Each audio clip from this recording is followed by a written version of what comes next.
Hello my dear lovely champs, hope आज का exam आपका धमाकेदार गया होगा। और क्यों नहीं जाता, हमने आपके साथ इतनी मेहनत जो करी थी और आपको इतने अच्छे से हमने चीज़ें समझाई थी।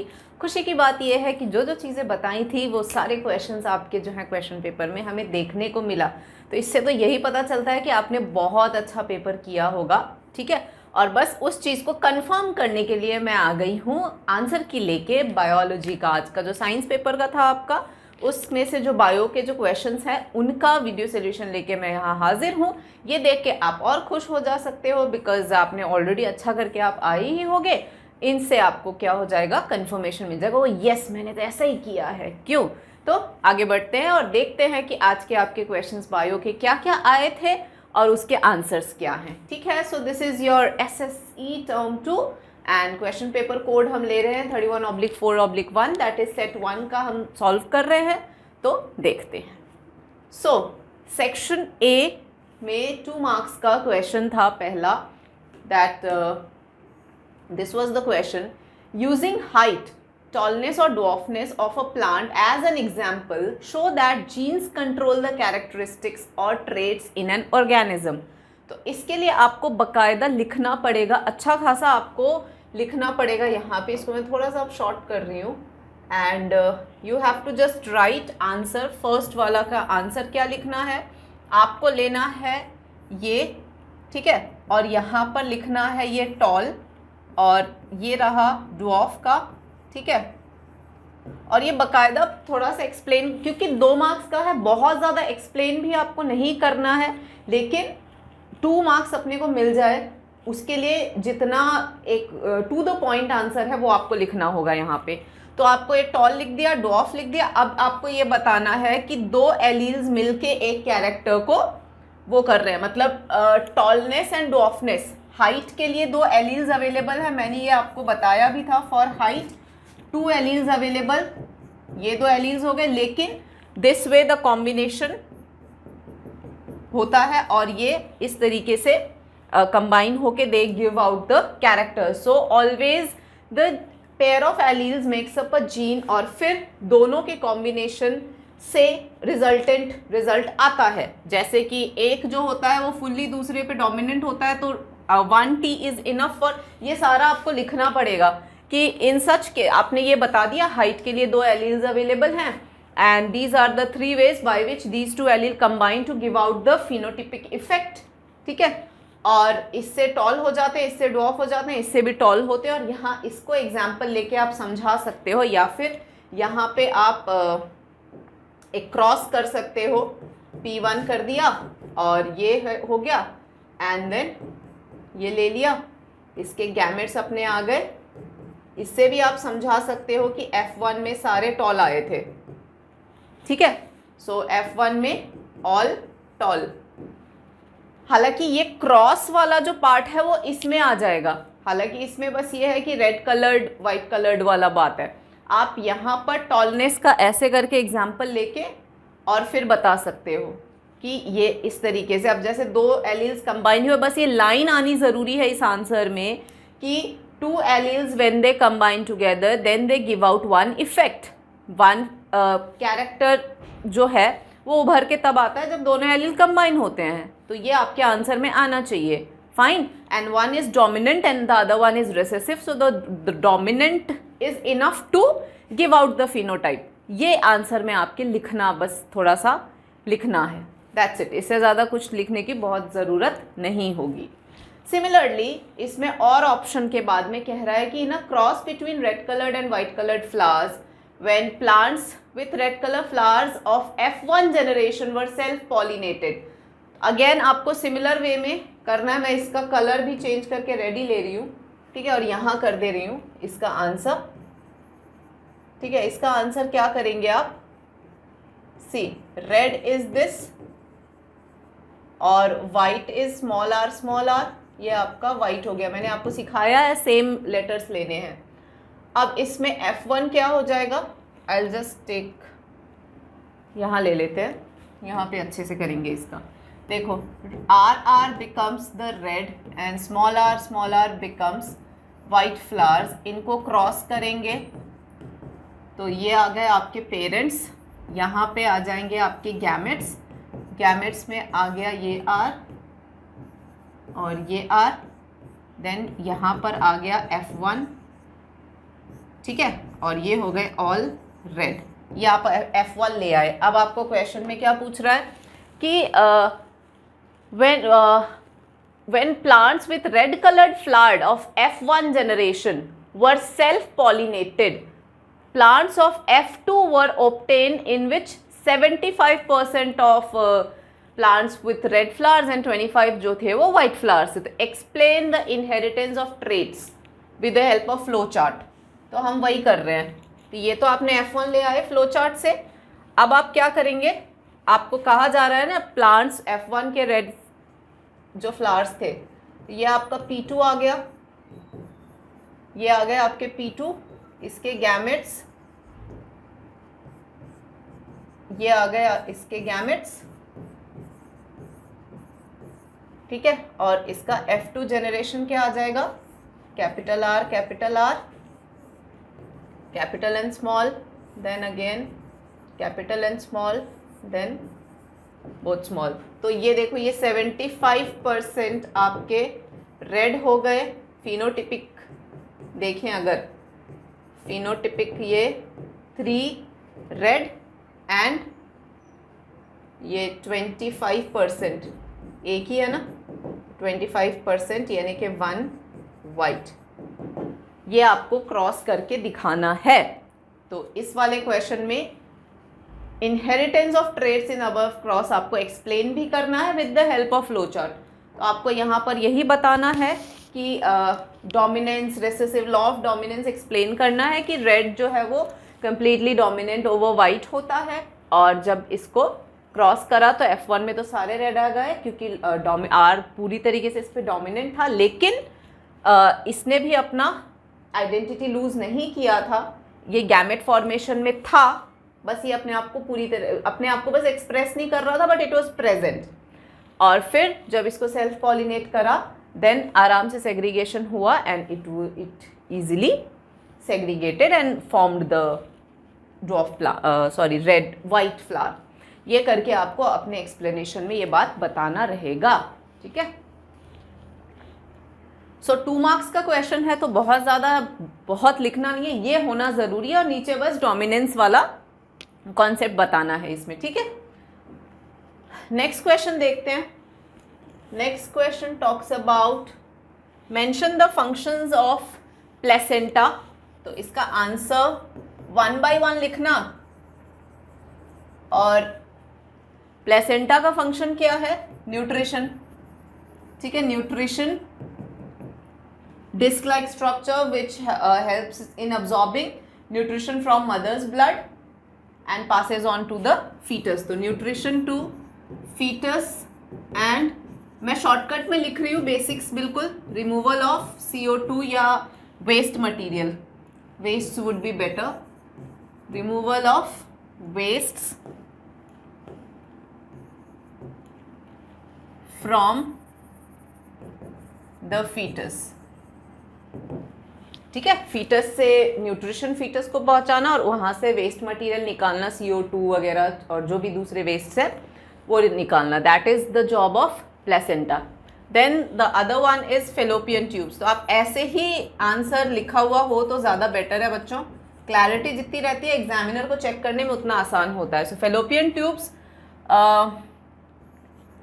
It helps in the passage of ova, ova का जो पैसेज होता है ओवरी से, passage of ova from ovary and site of fertilization. ये वो जगह है जहाँ पर फर्टिलाइजेशन होता है, ठीक है। देन यूट्रस, यूट्रस क्या है, site of implantation.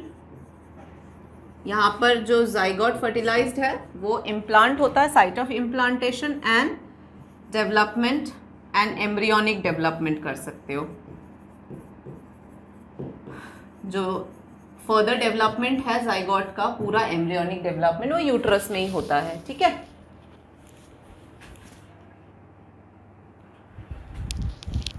And ovary in human female reproductive system. Ovary, production, ovary का क्या काम है? Production of ova and ovarian hormones like oestrogen. तो ये करके आपको ये 4 ऐसे लिखने हैं कि प्लेसेंटा का न्यूट्रिशन देना और वेस्ट मटेरियल रिमूव करना, फेलोपियन ट्यूब्स ओवा का पैसेज देखता है and it is the site of fertilization, uterus में इम्प्लांटेशन एंड एम्ब्रियोनिक डेवलपमेंट होता है, और ओवरी का काम है कि वो ओवा बनाए और ओवेरियन हॉर्मोन्स भी प्रोड्यूस करे। फाइन बच्चों, तो इसका तो ये आंसर हो गया, done. Next, improvement in our lifestyle has led to the generation of large amount of waste. List 2 reasons to justify the statement. अब ये जो क्वेश्चन है, इसका जो और ऑप्शन है कि the change in packaging has resulted in waste becoming non biodegradable, give two example from daily life. ये जो दोनों क्वेश्चन है ना बच्चों, ये ओपन एंडेड क्वेश्चंस हैं। Open ended as in factual नहीं है।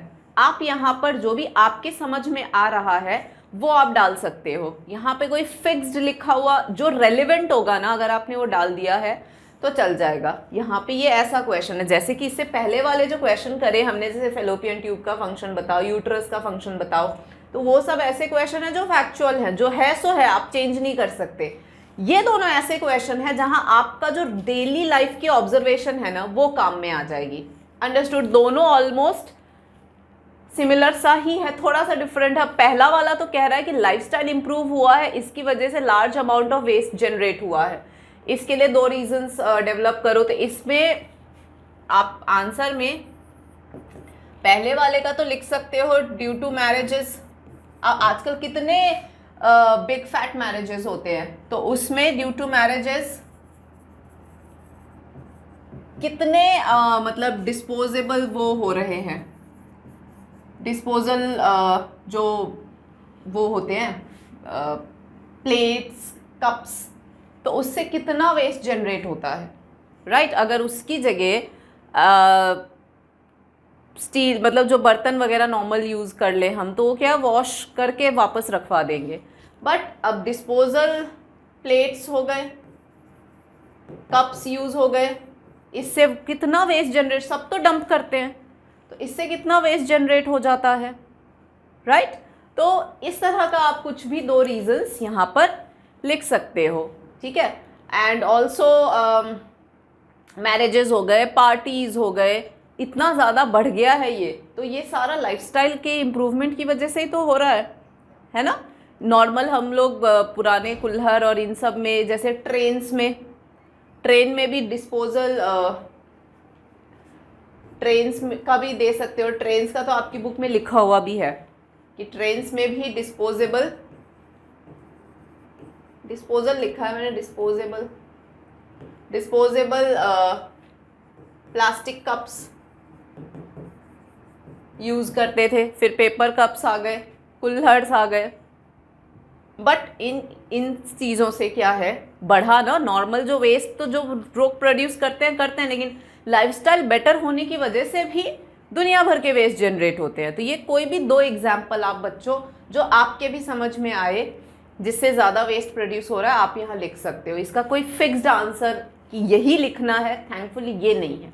और ऐसे क्वेश्चंस में बच्चे थोड़ा स्कोर भी कर जाते हैं, क्योंकि उनका ओपन नॉलेज, उनको जो समझ आता है, हालांकि रिलेटेड ही रखना है, ये नहीं कि ओपन है तो भाई कुछ भी लिख के आ जाए, ऐसा भी नहीं है। फाइन। दूसरा है चेंज इन पैकेजिंग। इसमें भी आसानी से 2 कुछ भी लिख सकते हो डेली लाइफ, जैसे अमेजोन वगैरह से हम ऑनलाइन डिलीवरी जो मंगवाते हैं, ये मेरी समझ में एक आ रहा है। ऑनलाइन डिलीवरी में एक तो वो बाहर का उसका पैकेजिंग, फिर उसके अंदर भी 10 तरह के पैकेजिंग, तो उससे कितना वेस्ट जनरेट होता है। मार्केट से जो सामान हम खरीदते हैं उसकी पैकेजिंग देख लो, उसको मतलब सेफ करने के लिए कितना सारा वो करके रखते हैं। तो कोई भी 2 एग्जाम्पल आप यहाँ पर डेली लाइफ से ले सकते हो। It's all open ended question, ठीक है। और रेलिवेंट होता है तो कुछ भी लिखते हो, रेलिवेंट तो आंसर आपको मार्क्स मिल जाएंगे। 2 ही लिखने हैं कोई से भी, तो ऑनलाइन मटेरियल का लिख सकते हो, डेली जो मार्केट से सामान खरीदते हैं उसका लिख सकते हो, ठीक है, एनीथिंग। जैसे प्लास्टिक, इसमें ये भी डाल सकते हो, चेंज इन पैकेजिंग। पहले पेपर उसमें डाल के देते थे, अब प्लास्टिक बैग्स में देते हैं। वेजिटेबल मार्केट का दे सकते हो, कुछ भी दे सकते हो, ठीक है। बस ये है कि प्लास्टिक मटेरियल ज़्यादा हो रहा है, उस पर फोकस करते हुए इसका आंसर लिखना है। फाइन, तो this is it. Now differentiate between binary fission in amoeba and binary fission in Leishmania. तो इसका आंसर क्या है? बाइनरी फिजन, अब ये फैक्ट है, अब इसमें जो है सो है, इसमें आप चेंज नहीं कर सकते। तो बाइनरी फिजन इन अमीबा ये इर्रेगुलर है, कहीं से भी irregular divides in any plane, किधर से भी कट हो जाता है। यहाँ डायग्राम के साथ बता दो और बढ़िया हो जाएगा। और लीशमैनिया में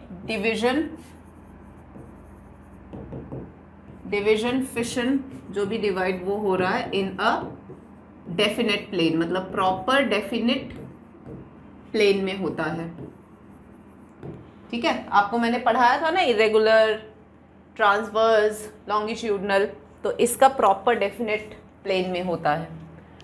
and how does reproduction take place in malarial parasite? तो मलेरियल पैरासाइट का बी का आंसर, ये तो ए का हो गया, बी का आंसर है मल्टीपल फिजन। ध्यान है ना आपको, मल्टीपल फिजन, जिसमें आप एक्सप्लेन कर देना कि एक सिस्ट बनती है, और छोटा छोटा डायग्राम है, बना के बता दो तो ज़्यादा बेटर है। सिस्ट, आउटर कवरिंग, उसमें बहुत सारे डॉटर सेल्स डिवाइड होते हैं मल्टीपल फिजन में, ऐसे करके आपको एक्सप्लेन करना रहेगा, ठीक है। So in multiple fission cyst, protective cyst का फॉर्मेशन हो जाता है। प्रोटेक्टिव सिस्ट, इसके अंदर इनसाइड क्या हो जाता है? Daughter cells are formed. तो बहुत सारे हैं, ऐसे डायग्राम से समझा दो, पूरे नंबर मिल जाएंगे। 2 मार्क्स के हैं, हाफ हाफ इसके, दोनों हाफ हाफ इसके हो जाएंगे और 1 इसके हो जाएंगे, ऐसे करके मार्किंग होगी आपकी। तो आपने ऐसे तीनों लिखे हैं तो आराम से मिल जाएंगे, कोई इशू नहीं है, ठीक है। Then what are trophic levels? Why are autotrophs considered to be at the first trophic level of all food chain? State the reason for limited number of trophic levels in nature. तो इस question में आपको ये 3 marks का है, ये कह रहा what are trophic levels, why are autotrophs considered at the first trophic level. तो ट्रॉफिक लेवल्स तो क्या हो गया, इसका आंसर में आ जाएगा ईच स्टेप और level of a food chain, ठीक है। ट्रॉफिक लेवल्स तो हर स्टेप या लेवल ऑफ फूड चेन को हम ट्रॉफिक लेवल्स कहते हैं। Autotroph at the first trophic level क्यों बोला जाता है? क्योंकि ऑटोट्रॉफ्स आर, इसके बारे में आप लिख सकते हो कि ऑटोट्रॉफ्स आर प्रोड्यूसर्स, ठीक है। ऑटोट्रॉफ्स प्रोड्यूसर्स हैं and they produce the food and rest all the consumers are dependent. पूरा मतलब लिखना है आपको यहाँ पे, ठीक है, कि they are the producers and all the consumer, जितने भी है, प्राइमरी कंज्यूमर, सेकेंडरी, टर्शरी, जो अपने हर्बीवोर, कार्निवोर है, they all are, consumers are dependent on autotrophs for their food, इसीलिए तो वो बिल्कुल फर्स्ट ट्रॉफिक लेवल पे होते हैं, ठीक है। Then state the reason for limited number of trophic level in nature. ये तो मैंने आपको रिवीजन के टाइम भी समझाया था, तो इसके लिए आपको आंसर लिखना है that energy flow in ecosystem, पूरा बताना कि energy flow in ecosystem 10% law follow करता है, ठीक है, follows 10% law, and that is why at the end very less energy is left in the last trophic level. That is why trophic levels जो है वो कम होते हैं, ये आंसर लिखना है। So you have to write that energy flow follows 10% law and less energy left less energy is left after fourth और fifth trophic level. इसके लिए मैंने आपको कई बार एग्जाम्पल देके भी समझाया था, आप भी मतलब यहाँ एग्जाम्पल देके समझा सकते हो कि भाई 1000 जूल अगर प्लांट के पास है तो 10% लॉ के हिसाब से वो 110 1 होता चला जाएगा, फिर एनर्जी बची कहाँ, ऐसे समझा सकते हो आप। तो इसका आंसर ये रहेगा। ठीक है, 3 क्वेश्चन है, एक एक नंबर के, तीनों आपने अगर जस्टिफाई कर दिया तो 3 नंबर पूरे आराम से मिल जाएंगे। ठीक है, so this was trophic levels. Next question, in flowering plants the pollen grains are transferred to stigma by pollination but the female germ cells are present, female germ cell यानी gametes, ठीक है, they are present in the ovary. So explain with the help of labeled diagram only concerned parts how the male germ cell reaches the ovary. तो आपको इसके लिए diagram बनाना है, ये वाला कंसर्न पार्ट्स बोला है आपको तो ज़्यादा कुछ बनाना है भी नहीं, ये वाला डायग्राम बन जाएगा।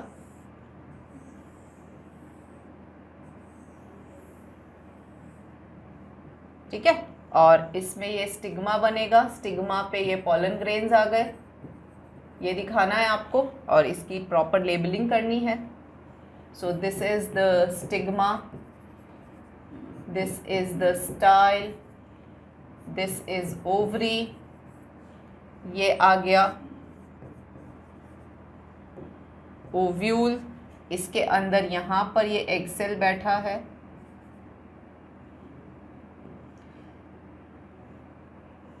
यहाँ पे ये वाला डायग्राम बन जाएगा। ठीक है,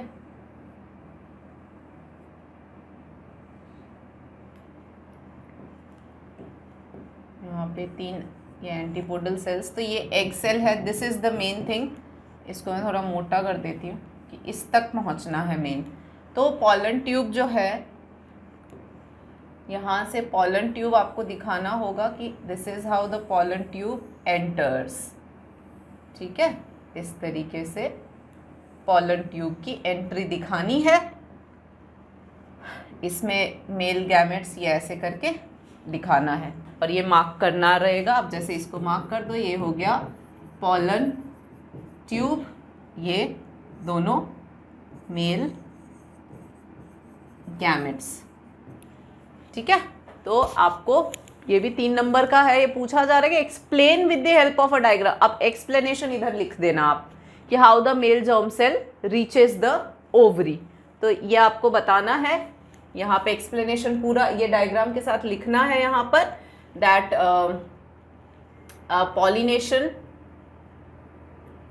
pollination leads to the deposition, मतलब अपने लैंग्वेज में आप लिख सकते हो, leads to the deposition of pollen grains on stigma.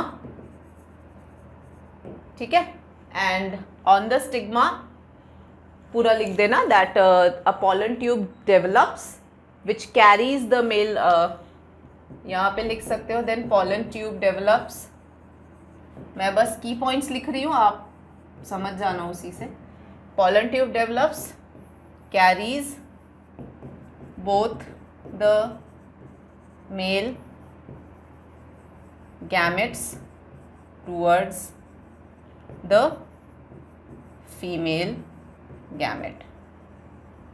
ऐसे करके आपको ये पार्ट एक्सप्लेन करना है। तो ये वो की पॉइंट्स हैं जो आपके आंसर में आने चाहिए, अलॉन्ग विद डायग्राम। 3 मार्क्स का क्वेश्चन है, तो बहुत ज़्यादा एक्सप्लेनेशन डिटेल वाला चाहिए भी नहीं, क्योंकि आधा तो डायग्राम ये पूरा बना दिया इस तरीके से, तो मेन नंबर तो इसके मिल जाएंगे, और अगर वो की पॉइंट्स डाल दिए तो पूरे नंबर तो पक्के हैं आपके।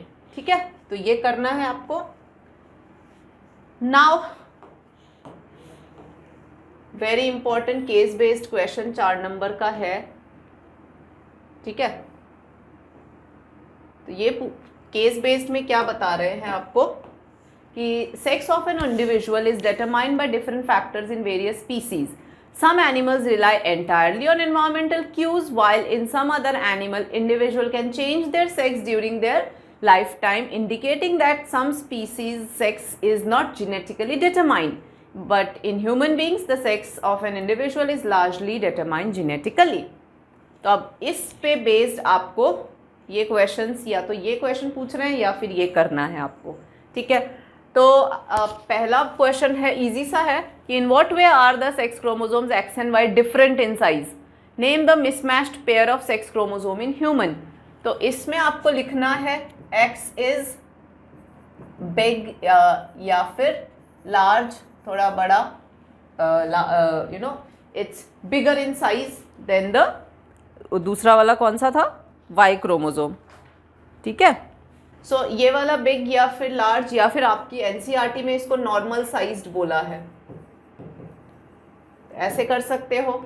और वाई जो है वो स्मॉल कर सकते हो, कर सकते क्या, ये लिखना है। And name the mismatched pair of sex chromosome in human. So sex chromosome mismatched pair is XY, this is the mismatched pair, ठीक है। ये है, क्योंकि फीमेल्स में तो प्रॉपर XX डबल X होता है मैच्ड वाला। Now right the number of pairs of sex chromosome present in human being. तो नंबर ऑफ पेयर या पेयर्स, तो one pair of sex chromosome होता है, तो आप इसका आंसर लिख सकते हो 22 ऑटोजोम्स। ये आपकी बुक में है नहीं, बट आप चाहते तो लिख सकते हो 22 ऑटोजोम्स या नॉर्मल बॉडी क्रोमोसोम या somatic chromosomes and 1 sex chromosome, 22 pair and 1 pair of sex chromosome, ठीक है। तो ऐसे कर सकते हो। और फिर पूछ रहे in which one of the parent, male या female, perfect pairs of sex chromosome are present. तो परफेक्ट पेयर फीमेल में होता है, दैट इज परफेक्ट पेयर किस में होता है, परफेक्ट पेयर इज XX, जो कि फीमेल में होता है। Then citing 2 example justify the statement sex of an individual is not always determined genetically। तो इसका एक तो एग्जाम्पल आपको लेना है रेप्टाइल्स। रेप्टाइल्स में टेम्परेचर डिसाइड्स, किस टेम्परेचर पे एग फर्टिलाइज हुआ है वो डिसाइड करता है मेल या फीमेल होगा, ठीक है। तो टेम्परेचर डिसाइड्स। और दूसरा है स्नेल्स, ये दूसरा एग्जाम्पल है। स्नेल्स में वही वाला, ये वाला है, इन सम अदर एनिमल लिखा है ना, इसमें स्नेल्स डाल के आपको यही लिखा है कि they can change their sex during their life time. और वो मेंशन भी है एनवायरमेंटल क्यूज, तो यही दो आपको आंसर यहाँ लिखना है। ये snails can change their sex during their lifetime, ये दो आपके आंसर में एज एग्जाम्पल आ जाएगा। फाइन, तो ये दो लिख दोगे तो आराम से निकल जाएगा। और इसमें रेप्टाइल्स का टेम्परेचर डिसाइड्स, अगर ज़्यादा नॉलेज अगर है तो इसमें एग्जाम्पल और आप कर सकते हो। जैसे क्रोकोडाइल में लो और हाई टेम्परेचर से फीमेल्स होते हैं और इंटरमीडिएट टेम्परेचर से मेल होते हैं। तो ये नॉलेज भी आप चाहो तो डाल सकते हो, अब तो जो भी है, बट हाँ इतना लिखोगे तो भी इनफ रहेगा, ठीक है। Now draw a flow chart, इसका और ऑप्शन है to show that sex is determined genetically in human beings. तो इसके लिए आपको फ्लो चार्ट डालना है, मेल फीमेल, ठीक है। मेल में XY, फीमेल में XX, ठीक है। तो इसको यू भी कर सकते हो, 22 प्लस XY 22 प्लस XX, ठीक है। इसका गैमेट्स क्या हो जाएगा, गैमेट्स में आ जाएगा 11 प्लस, अब ये X और 11 प्लस Y, यूँ कर सकते हो 11 plus X is the only gamete formed by the female. तो अगर ये और ये कंबाइन हुआ तो इसका रिजल्ट हो जाएगा 22 प्लस XX। तो ये एक फीमेल को गिव राइज करेंगे। एंड अगर ये दोनों कंबाइन हुए तो it will be 22 plus XY, ये एक मेल हो जाएगा। तो आपको यही बताना है प्रॉपर। इसमें आप थोड़ा सा एनसीईआरटी का जो वो दे रखा है ना डायग्राम, कि ये तो मैंने ऐसे फ्लो चार्ट बनाया है, एनसीईआरटी में भी आपके थोड़ा सा दे रखा है जिसमें कि गैमेट्स, इसको यूं भी कर सकते हो आप, you can do it like this is male, this is female, इसमें एक्स वाई है, इसमें एक्स एक्स है, तो एक्स वाई का इधर आप एक स्पर्म के फॉर्म में, मतलब यूं करके स्पर्म बनाया, और ये x हो गया और ये y हो गया, और इधर ओवा बना दिया, इट इज़ ओनली x, ऐसे करके फिर आप ये क्रॉस दिखा सकते हो। ठीक है, यहाँ पर दोनों को क्रॉस कराया जो जाइगोट है, मतलब let me just put it, इसको इधर से हटाएं, किसी भी वे में कर सकते हो, इतना कुछ भी नहीं है। एक तो इसका ये आ जाएगा 22 प्लस एक्स वाई, ये हो जाएगा मेल, और ये दोनों का आ जाएगा यहाँ पर 22 प्लस एक्स एक्स, ये हो जाएगी फीमेल, दैट्स इट। ये ऐसे दिखाओ, या फिर यूं करके एक्स स्पर्म और एग यहाँ पे लिखना होगा आपको जाइगोट, ये यहाँ पर लिखना होगा, मैं रेड से लिख देती हूँ, गैमेट्स। ठीक है, ये पेरेंट्स, ये गैमेट्स, ठीक है, गैमेट्स, ये एक्स, ये वाई और ये एक्स। जाइगोट क्या बना, ये अगर एक्स और एक्स बना तो ये फीमेल यहाँ पर आ जाएगा ऑफस्प्रिंग, इसका जो जाइगोट के बाद में आपका हेडिंग आ जाएगा ऑफस्प्रिंग। ऑफस्प्रिंग क्या बना, ऑफस्प्रिंग बन गया या तो एक्स एक्स, तो ये हो जाएगी एक फीमेल, और अगर ये दोनों कंबाइन हुए तो जो जाइगोट होगा वो आ जाएगा एक्स वाई, और ये हो जाएगा मेल। तो इस तरीके के फ्लो चार्ट से आपको शो करना है, क्योंकि आपकी बुक में भी ऐसा ही फ्लो चार्ट दिया हुआ है, और फिर यहाँ एक्सप्लेन बाकायदा करना पड़ेगा आपको पूरा इन द सेंस आपको बोलना होगा, मतलब written this is the flow chart, और इस फ्लो चार्ट में आपको साथ के साथ बताना होगा that parents male they have mismatched pair with X normal sized and y small sized chromosome, females have both perfect pair XX, and if the same XX combines then it is female, and XY combines then it is male. तो humans में strictly the sex is determined genetically, ये आपको अपने answer में इतना लिखना पड़ेगा। आई बात समझ में बच्चों? तो इस तरीके से आराम से ये फ्लो चार्ट का 2 नंबर और 2 नंबर जो आप एक्सप्लेन करोगे उसके मिल जाएंगे। तो ऐसे करके 4 नंबर कहीं नहीं जाने वाले, क्योंकि ये आसान सा कॉन्सेप्ट है, बस इसको वर्ड्स में पुट करना है and you will be sorted. और सॉर्टेड क्या, मैं तो इतना श्योर हूँ कि आपने इसी तरीके से आज के पेपर में अपना आंसर्स लिखे होंगे, and for sure you will be scoring really good.